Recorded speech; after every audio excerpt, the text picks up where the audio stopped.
Hey, welcome to Rise to Offend. Gooch here, and we're conducting a very special interview. On the phone, we have comedian Mike Birbiglia. He's going to be down at the Mirage right here in Las Vegas, May 3rd. If you haven't seen him, you're missing out. What's happening, Mike? I'm good. I'm very excited. I've never been to Las Vegas before. Are you a little scared? I'm a little bit scared. I think it'll be okay, but no, I'm very excited. But yeah, no, I've never been there. Very strange. You know, and that's the thing, because as a comedy fan, I've been kind of hoping that you would stop by eventually. I mean, you've had your one-man shows, you've had numerous Comedy Central specials, no Vegas dates. What's going on, Mike? Come on now. I don't know. I honestly don't know. It's just one of those places I've never made it to. But this tour is it's huge. I'm on a 100-city tour this year. Jesus. I mean, do you ever get to go home? I rarely go home. I live out of a roller suitcase, and that's just what my life is right now. Right. But, yeah. So let's talk about some of the things that you've been a part of. Obviously, this one-man show that you were doing, Sleepwalk with Me, got turned into a movie. Yeah. And one thing that I really dug is you had a lot of your comedian buddies in it. Yes. Yeah. Actually, yeah. I don't know if you know Henry Phillips. He was in it. Mm-hmm. Jesse Klein, Wyatt Cenac, actually Henry Phillips. I'm glad you mentioned. He's actually opening up the show at the Mirage. Right. He's also been on Comedy Central too. There's a guitar act. Oh really yeah, funny. Yeah. He's got his own specials. He had his own movie called Punching the Clown, which is great on Netflix if people want to see that. Okay. And there's a lot. Yeah, there's a lot of great comics in the movie, and it's Mark Maron's in it. Right. Now, in the play, I didn't get a chance to see the play. It didn't come through Vegas, but I had a buddy of mine who actually did see it. And you were talking about your sleepwalking disorder. Yes. And apparently it's not just you sleepwalking. It goes into a whole nother realm that most people just couldn't grasp. Yeah, it's a hard thing to explain. I always have to explain to people. It's a crazy thing that happened to me. I jumped out of a second-story window in my sleep. I know. I don't mean to laugh, but Jesus. Yeah, no, it's an odd one. I have what's called REM behavior disorder, where people have a dopamine deficiency. It's a chemical that's released from your brain into your body that paralyzes your body when you sleep, so that you don't act out what's happening in your brain. And so I jumped. I had a dream. This is in 2005. I was at thing at La Quinta Inn in Walla Walla, Washington. Some people correct me when I say that. They go, no, it's La Quinta. I'm like, that's not fair. You can't force me to speak Spanish. I didn't press 2 or whatever. But I'm at La Quinta Inn in Walla Walla, Washington. I have a dream that there is a guided missile headed towards my room. Mm-hmm. And there's all these military personnel in the room with me. I jump out of bed. I say, what's the plan? They say, it's come to our attention, the missile coordinates are set specifically on you. And I said, that's very bad. I don't have a plan for that one. And so I decided in my dream, and as it turns out in my life, to jump out my window so as to detonate outside the window for the sake of the platoon. Now, for anybody who thinks that's crazy, just imagine if a missile was headed right towards you. I'd probably do the same thing if it were in real life. Oh yeah, for sure, yeah. In my dreams, I'm a hero. Right. So I jumped through the window. Got the Purple Heart and everything. Exactly. Yeah. I'd have all kinds of accolades. So there's two important details to the story. One, I was on the second floor. Two, the window was actually closed. It was January, so I jumped through the window like the Hulk. And I say that because that's how I described it at the emergency room. It's a very difficult thing to explain when one has jumped through a window. I was like, you know the Hulk? You know how he kind of just jumps through windows and walls? That's like me. And but not. Yes, I jump through the window. I land, strangest thing, I land on the front lawn of the hotel. I get up and I keep running. And I'm running, and I'm slowly realizing, oh no, I'm on the front lawn of La Quinta Inn in Walla Walla, Washington, in my underwear bleeding, and I'm like, oh no. But in that moment, I swear to God, I was relieved that I hadn't been hit by the missile. I remember thinking, like, that would have been a disaster. At least I'm still in the game. It's very bittersweet, I would imagine. Yes, I went to the hospital. I drove to the hospital. I had to explain what happened 3 times. The receptionist, the nurse, the doctor. I'm like, I'm the Hulk. I'm the Hulk. I'm the Hulk. One of the guys was like, no, you're Bruce Banner. I was like, point taken, nerd. and the doctor put 33 stitches in my legs and my arms. And I flew back to New York, and I did what I should have done in the first place. I went to a sleep physician, and now when I go to bed at night, I take medication, and I sleep in not making this up, I sleep in a sleeping bag up to my neck, and I wear mittens so I can't open the sleeping bag. A little bit like a straitjacket.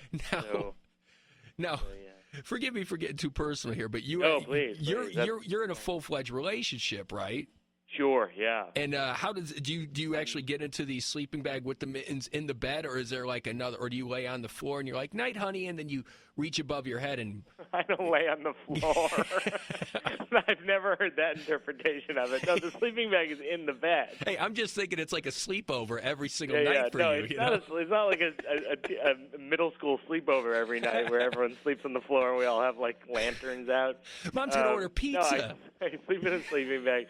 I'm married. My wife will say, like, it's time to get in your pod, and then I'll get it. I'll put it on. I'll zip it up to my neck, and then sometimes it is a little hot. To be honest with you, it's a little overheated, but it's a good solution.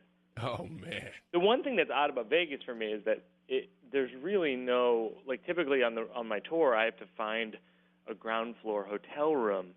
And I don't think you guys have. Oh, no, dude. No, get ready. Everything seems built up. Yeah. Everything's a replica of something. Enjoy the view, dude. I'm telling you. Yeah, you guys probably have a replica of La Quinta Inn in Walla Walla, Washington. Exactly. It's La Quinta, La Quinta. Yeah, exactly.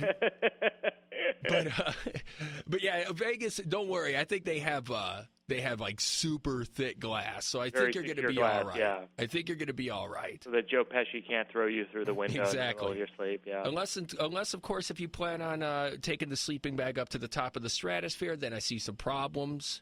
But yeah, if you're in a room, I think you're going to be all right. I'm thrilled though. If people don't know me, just go on Netflix and watch Sleepwalk with Me or My Girlfriend's Boyfriend. If you don't have Netflix, just borrow your friend's password and then you'll have Netflix.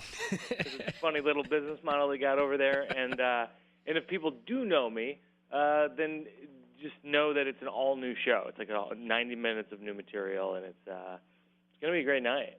Yeah, I actually, the only album I have To Drink Mike, and it's really funny, and it's, and I highly recommend it to everybody. It's, the one thing that I like about your style is it's not overly aggressive. You're not trying to shock, but it's still really funny, though. And usually when you hear people that aren't trying to shock, and you hear people that aren't trying to get that message down with the government, and to have the support that you have, it does say something about your talent. Oh, thanks. Yeah, I mean, I try. It's funny. I don't curse a whole lot in the show. I curse a little bit. I always tell people, I curse enough that you wouldn't want to bring a toddler, but also who's bringing a toddler to a comedy show in the first place, other than Mormons who do bring toddlers to comedy shows. That's happened. I've had a lot of Mormon babies in my audience. But you got to start them young, man. They have so many babies at home, so they're like, we got to bring them everywhere. Babysitter can only handle so many of them, so let's get the backpack and bring them to Mike's show. Yeah, in Salt Lake and Idaho, I've had a substantial amount of babies at my show, no joke. But I don't curse a lot. And on stage, part of it is that my mom, very, very conservative. I was raised Catholic. I was an altar boy as a kid, and the answer is no. I wasn't, and I think it's because they knew I was a talker. I have that look about me. But I was. My mom, when I first started doing comedy, my mom was so ashamed that she took me to lunch, and she goes, "Just don't become one of those dirty comedians." And I go, "Okay," and she goes, "You don't have to use those words to be funny. For example, Oprah's very funny." And I said, "Mom, I don't know if you understand what I'm trying to do here. I'm not really attempting to be the queen of daytime. I'm, because of my mom, I've over the years I don't curse a whole lot on stage. But yeah, there's a few things maybe you shouldn't bring your... Right, yeah. If she's trying to get you to be the Oprah of comedy, you're going to have people crying when they're revealing intimate moments about their lives. You know, Mike, I didn't know I could do it. And then you could just hold them and pet them. I watched the Oprah Network the other night, and I had an emotional one because they had that rapper on. Man, I'm forgetting his name now, but he's got all these problems. He's been arrested 30 times. DMX? Yeah, DMX. Or Snow? Yeah, no, it was DMX. And there's this show on the Oprah Network where it's like, I think her name's Ayala or something, and she fixes people. And she was fixing, I might get her name wrong, but the idea is she's like a psychologist who fixes people. And DMX was crying, and his son was crying, and I just felt so bad about the whole thing. The whole thing got me so emotional. So you watched Ayala, the rapper whisperer? That's right. Pretty much what was going on there. All right. Well, once again, you can catch Mike Birbiglia. He's going to be down at the Mirage Saturday, May 3rd. I highly recommend it. He's got Sleepwalk with Me out on DVD. You got any other things happening out there you want to throw out? I'm in Judd Apatow's next movie, which is filming just next month in May with Amy Schumer. Okay. I'm actually in an episode of Inside Amy Schumer in a couple on Comedy Central in a couple weeks. And I'm actually in this movie that's coming out soon called The Fault in Our Stars, which is comes out in June with Shailene Woodley. It's based on a John Green novel. It's really, really good. Okay. So that's exciting. You know, and that's one thing I wanted to ask, too. Like, before you started becoming an actor and before you came up with the idea for the one-man show, how long were you performing on stage as a stand-up comic before it just hit you in the head, like, hey, I could do this? Oh, I've been doing stand-up for about 15 years, and I've been acting since high school. No one actually cast me in anything until Sleepwalk with Me, which I directed, and so I was able to cast myself as the star of the You film. saw that talent inside yourself and thought, this kid's got it.